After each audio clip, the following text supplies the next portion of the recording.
আপনি কি জানেন একসময় গোটা ফিলিস্তিন ছিল একটি স্বাধীন ভূখণ্ড, আর আজ সেই ভূখণ্ডের অধিকাংশ দখল হয়ে গেছে। আজ আমরা জানবো কিভাবে ইসরায়েল ধাপে ধাপে ফিলিস্তিন দখল করলো। এই ইতিহাস শুধু যুদ্ধে না, এটা বিশ্বাসভঙ্গ, আন্তর্জাতিক রাজনীতি আর মানবাধিকার লঙ্ঘনের এক নির্মম কাহিনী। 19 শতকের শেষ দিকে ইউরোপে বাড়তে থাকে ইহুদি বিদ্বেষ। এর ফলে অনেক ইহুদি জানবাদ নামে একটি আন্দোলনের সূচনা করে, যার লক্ষ্য ছিল একটি ইহুদি রাষ্ট্র গঠন।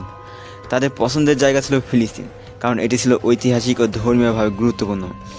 1882 সাল থেকে ইহুদিরা ফিলিস্তিনে বসবাস শুরু করে। তখন অঞ্চলটি ছিল অটোমান সাম্রাজ্যের অধীনে। তারা ধীরে ধীরে জমি কিনতে থাকে, কিন্তু তখনও তারা সংখ্যায় ছিল খুবই কম।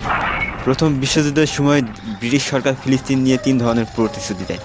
তারা আরবদেরকে বলে যদি তারা অটোমানদের বিরুদ্ধে বিদ্রোহ করে তবে স্বাধীন ফিলিস্তিন রাষ্ট্র হিসেবে ঘোষণা দেবে। আবার অন্যদিকে ইহুদিদেরকে 1917 সালে বেলফোর ঘোষণাতে বলে তারা ফিলিস্তিনে ইহুদি জাতির জন্য একটি আলাদা আবাসভূমি করতে চায়। আবার অন্যদিকে ফ্রান্স রাশিয়ার সাথে গোপনে ফিলিস্তিনে ভাগাভাগির পরিকল্পনা করে।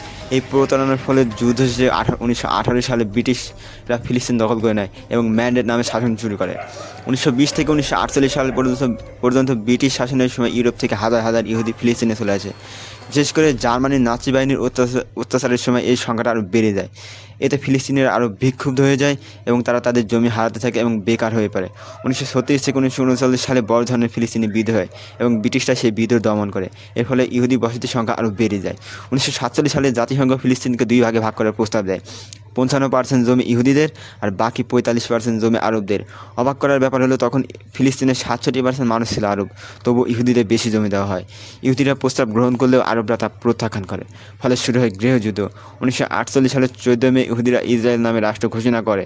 পরদিন আরব দেশগুলো যুদ্ধ ঘোষণা করে, কিন্তু যুদ্ধের মধ্যেই ইসরায়েল